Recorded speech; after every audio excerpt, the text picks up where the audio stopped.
Merci de me recevoir, docteur. D'autant que je viens vous voir alors que j'en ai absolument pas besoin, parce qu'en ce moment, je traverse une période absolument fantastique à bien des égards, mais je trouvais ça intéressant, votre concept de psychanalyse à guitare. Je trouvais ça plutôt novateur. Bon, comme je vous le disais, moi en ce moment, ça va plutôt pas mal, donc déjà parce que j'ai arrêté le rap. Ça, je crois que c'était quand même la première décision essentielle que j'ai prise. Mais surtout, j'ai rencontré un coach en musicothérapie qui a vraiment complètement changé ma vie. Parce que dès la première séance, il m'a demandé, comme ça, à brûle pour point, si vous étiez un chanteur célèbre, qui voudriez-vous être? Alors j'ai dit, je sais pas, Georges Brassens.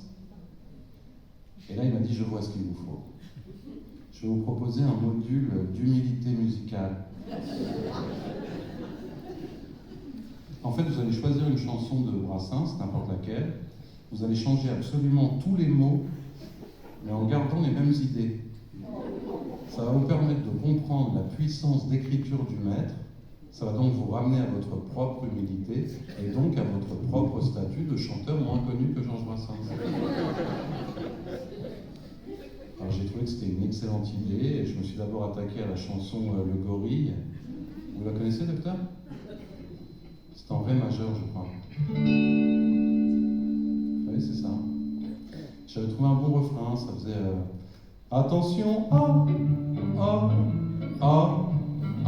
Laurentin.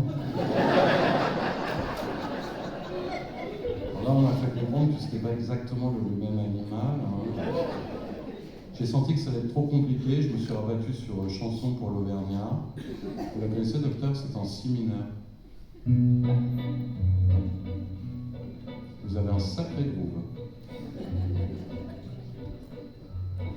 Elle t'appartient, la mélopée, humble originaire d'Auvergne, qui me procura 3 rondins quand je me gelais les châtaignes. Grâce à ton poil incandescent, croustillantes et croustillantes, tous les people achalandés laissaient l'interphone sonner. Cette bonne flambée de poil m'avait ragaillardi le poil, et se dessine en mon esprit un barbecue sous les étoiles.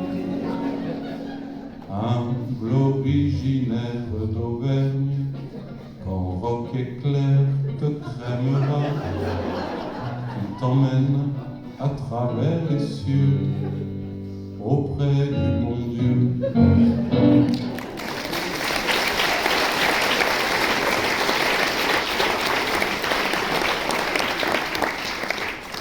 Et donc, grâce à cette thérapie, j'ai réussi à accepter mon statut de chanteur moins connu que Georges Brassens, ce qui était d'ailleurs un de mes plus grands rêves. Hein. Mais depuis que je l'ai accompli, j'ai l'impression de faire des rêves un peu moisis.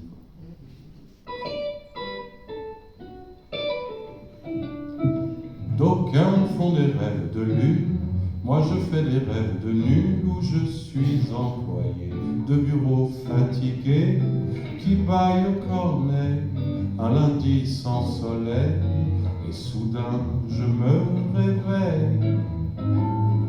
Des rêves médiocres dont je ne parle à personne, je commande un smartphone sur Amazon. Ma carte est refusée, je pleure dans mon sommeil, et soudain je me réveille. Des rêves nuls qui feraient regretter les moments nuls de la réalité.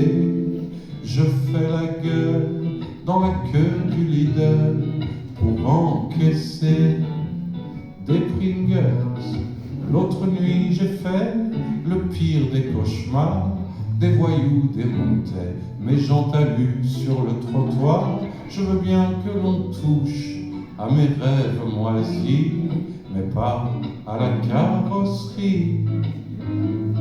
Certains font des rêves d'extase où ils chevauchent Pégase dans un ciel ébloui par la lumière transie, tandis que sous la pluie, sur mon double poney, je regrette d'être né. Des rêves nuls, pas des rêves coquins, un meeting avec les républicains. Je fais souvent des songes à la vision étroite et même parfois des rêves de droite. Et l'autre jour, docteur, j'ai rêvé que j'étais en cours de musique en 5e B dans la classe de Madame Renaud en 1984.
Moi je fais des rêves de nul où j'ouvre un robinet et la douche glacée me fait pousser des cris de poussin qu'on m'alveille et soudain je me réveille.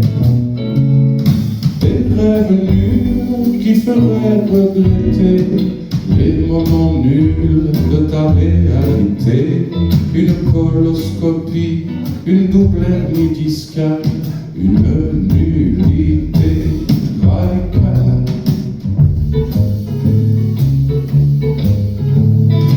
Heureusement qu'à la fin de la nuit, quand le soleil s'allonge sur le lit, tu me souris et commence le rêve d'une vie sans pareil.